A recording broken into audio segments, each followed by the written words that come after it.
la igualdad de varón y mujer con la costilla y con los términos, hay muchos de los relatos de otras religiones y del Medio Oriente, que generalmente la mujer sale de algo que se cae, o algo que decae, o algo que se corrompe. Y bueno, entonces que el texto bíblico, contrariamente a lo que se dice, es la dignidad de la mujer, es creada la mujer por el mismo Dios, del mismo origen, de la misma naturaleza y del mismo destino. Te digo, la mayoría de las culturas, por otra parte eran culturas, los que escribían eran casi todos hombres, la mujer era el peligro, le gusta, pero además lo domina, lo saca de sí, etc. Así que está demonizada en muchas culturas, digo, en la Biblia y en toda la tradición bíblica, no. Más bien, gran trabajo fue, por ejemplo, de los cristianos de los primeros siglos, mostrar la dignidad de la mujer frente a esas posturas. La otra postura opuesta es la divinización de lo sexual. Es como Dios, porque está el éxtasis, lo sexual al hombre lo saca de sí, lo lleva a soñar, le da un placer. Entonces, la sexualidad como algo divino, como una fuerza divina que le da parecida al éxtasis, y a la poesía, etc. Frente a esto, la revelación bíblica dice, no es divina. Dios, en primer lugar, Dios no es. Fíjese que casi todos proyectan la sexualidad en los dioses. Todos son dioses y parejas. Hablemos de la mitología griega. Los dioses se viven enamorando, mezclándose, en fin, con sus pasiones. El Dios de la revelación es espiritual. La sexualidad no es divina, no es Dios, pero es buena porque es creada por Dios. Para que vean, yo un poco siempre para el esfuerzo de pensar la cultura con la fe. Esto que yo lo digo del pasado, voy a poner un último elemento y luego al presente. Sí hay un elemento que lo vamos a ver después, que es que la sexualidad, como todos los bienes del hombre, están tocados por el pecado original. Siendo bueno, pero también la inteligencia, que se vuelve soberbio y dominio del otro, ¿no? Y también el trabajo. Así que no es exclusivo. Todo lo humano no lo conocemos solo como está en el plan de Dios, sino también dañado por el pecado original. Eso lo vamos a ver después, pero para una visión si hay desorden en la sexualidad, no es porque sea demoníaca, ni es porque se le mete un Dios adentro, sino es porque está también tocada por la distorsión del pecado. Esto que digo que yo lo pongo en el pasado con sea dioses, demonios o dioses, en la cultura moderna existe también. Lo único que como es una cultura secularizada no suele usar la clave religiosa para interpretarlo, pero está la visión de la sexualidad como una obligación y algo que tiene que estar en el hombre y su ejercicio de todas formas, ¿no? como una divinidad, como algo en el cual el hombre no es señor de ella, sino que tiene que someterse a ella. Así que también se diviniza la sexualidad. Bueno, hasta se usa el término, es una diosa, es un dios, aunque sea la terminología popular, pero también se diviniza a modo de dioses paganos en la cultura moderna, y se saca de medida la sexualidad, así como algunos también la rechazan.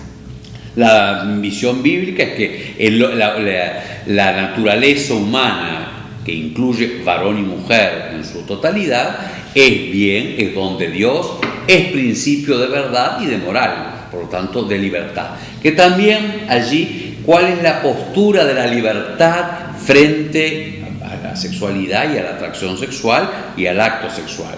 Siempre buscando las relaciones culturales.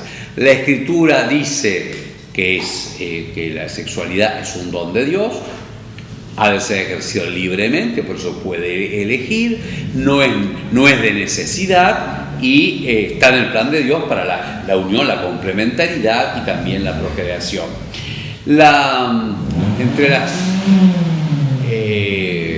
ondas, por decir así, culturales modernas, una que hay es que el hombre no tiene libertad ante la atracción sexual, tiene que ejercerla sí o sí. Tiene que tener actos sexuales sí o sí, porque es como imposible vivir sin ella.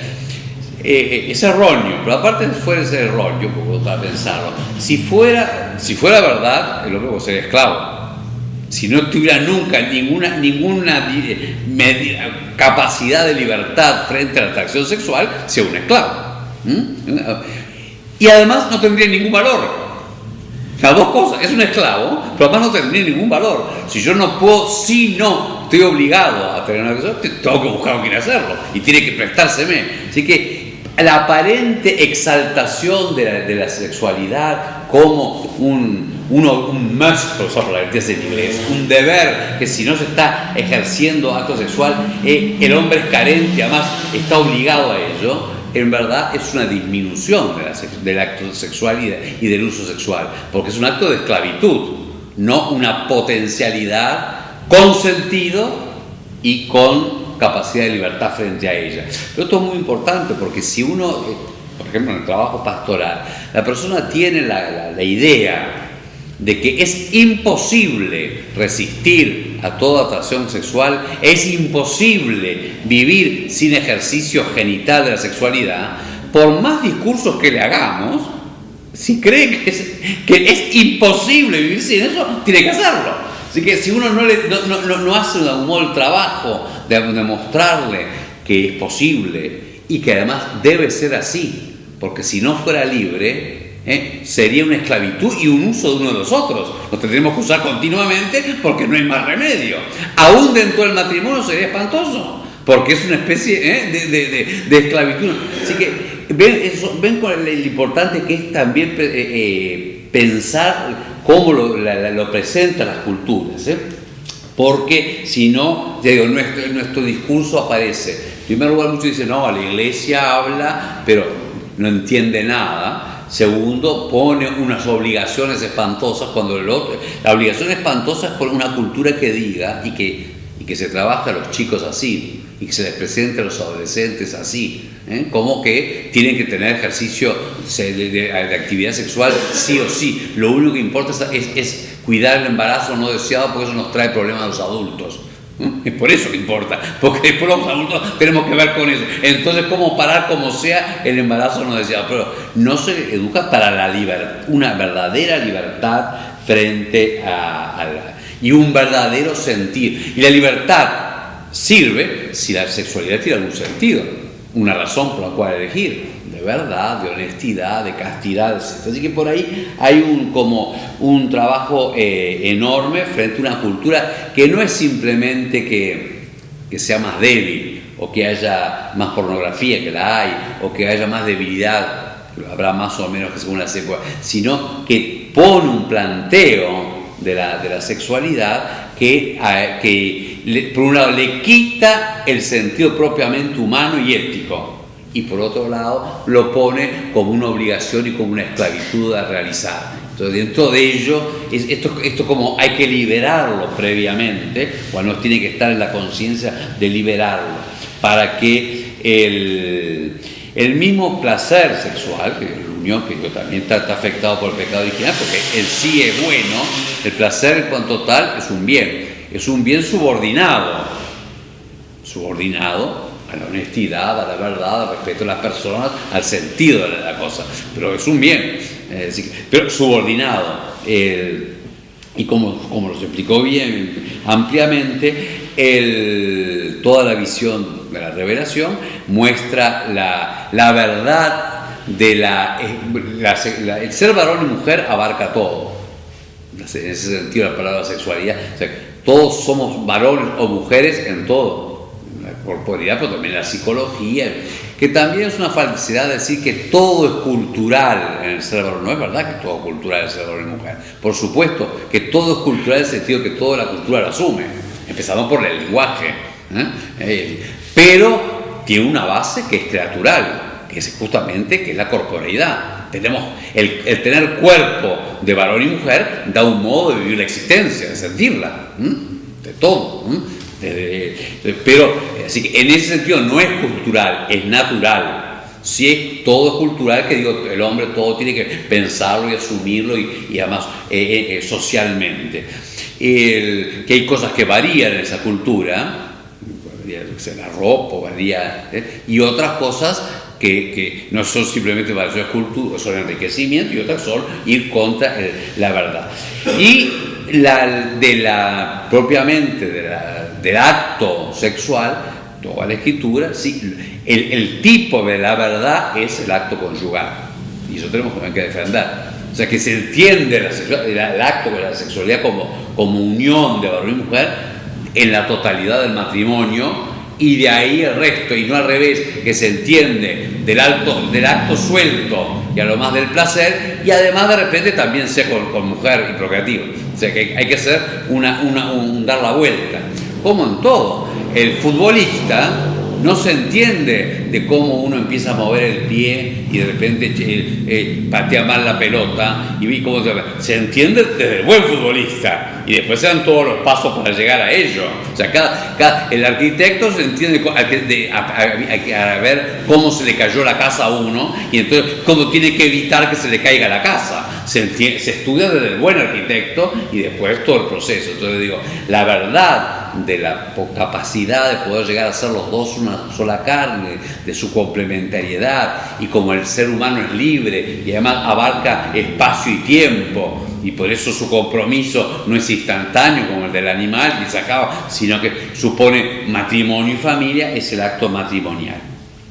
Y quisiera, te digo, como lo hizo muy bien el padre Renzo, aunque sea apuntando, acá que está propiamente el tema, digamos, dogmático y filosófico de creación, pero de esto depende la moral, el matrimonio. Se hizo muchos salteos. Quisiera no obviar, porque como sale constantemente, lo poco que dice el catecismo de la Iglesia Católica con respecto a la homosexualidad, que no sale acá, sino que está en el número 2357. Para no parecer que huimos de los temas. De verdad está en la parte moral, pues está en la tercera parte del catecismo, que nosotros como tal no vamos viendo la parte dogmática, pero hace relación. La visión, como lo hemos visto, es que Dios crea varón y mujer. Hay múltiples disfuncionalidad, 2357. Está dentro del tema de castidad que como virtud, ¿no? En el hombre hay múltiples disfuncionalidades. Hay disfuncionalidades psíquicas, en lo sexual no hablemos, ¿no? Que es agresivo el varón con la mujer, en fin, la mujer que tiene miedo al hombre. O sea, hay muchos modos que puede no funcionar bien esa y física, ¿no? Bueno, las podemos imaginar, las conocemos, ¿no? Que físicamente no responde bien. Así que hay muchas. La homosexualidad, porque el argumento es, no, pero como hay homosexuales es natural. No, natural no significa que las cosas existan. También existen sordos, sí, es natural que lo haya, pero no es que la naturaleza humana sea sorda, y como eso también existen otros, no quiero determinar, otros disfuncionalidades físicas y psíquicas, y no son naturales, o sea, no responden al bien de la naturaleza, y son más o menos arregladas. Como tal, la homosexualidad es una disfuncionalidad. Voy a leer el texto y ya estamos casi terminando, pero digo, para no dejarlo de lado. 1, 2, 3, 5, 7. La homosexualidad designa las relaciones entre hombres o mujeres que experimentan una atracción sexual exclusiva o predominante hacia personas del mismo sexo. Acá la palabra relación como tal está en sentido genérico, no carnal, porque es la atracción, no el acto. Se relaciona atrayéndose al del mismo sexo. Reviste formas muy variadas a través de los siglos y las culturas. Su orden psíquico permanece en gran medida inexplicado. Todavía no se sabe bien ni lo psíquico ni siquiera una dimensión física. Así que digo, eso es la ciencia que nos ayuda. Apoyándose en las Sagradas Escrituras, que lo presenta como depravaciones graves, el ejercicio de esa sexualidad, porque eso es desordenada, la tradición ha declarado siempre que los actos homosexuales son intrínsecamente desordenados. Una cosa son los actos, porque son contrarios a la ley natural, son contrarios a la misma corporeidad. Por ahí indica claramente, no son complementarios. Cierran el acto sexual donde la vida, no proceden de una verdadera complementariedad afectiva y sexual y corporal, y no pueden recibir aprobación en ningún caso. Un número apreciable de hombres y mujeres presentan tendencias homosexuales instintivas, o sea, originarias. No eligen su condición homosexual, es una gran cosa que se engaña. Es una elección, de verdad no es una elección.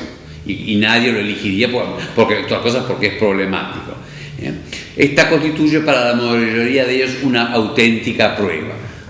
Las personas deben ser respetadas, porque cada uno lucha con su vida con lo que tiene. Dice respeto, compasión y delicadeza. Se evitará toda discriminación injusta a la persona, pero han de ser llamadas a vivir según la voluntad de Dios.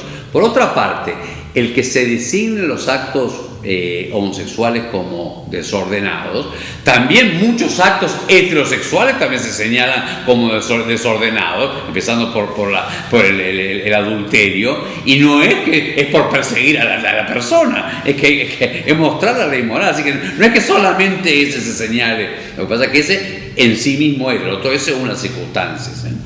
Y las personas homosexuales están llamadas a la castidad. De modo que para la visión bíblica, la fe cristiana, la tendencia como tal a la homosexual no tiene valor moral, porque es como la tentación, está anterior a la libertad.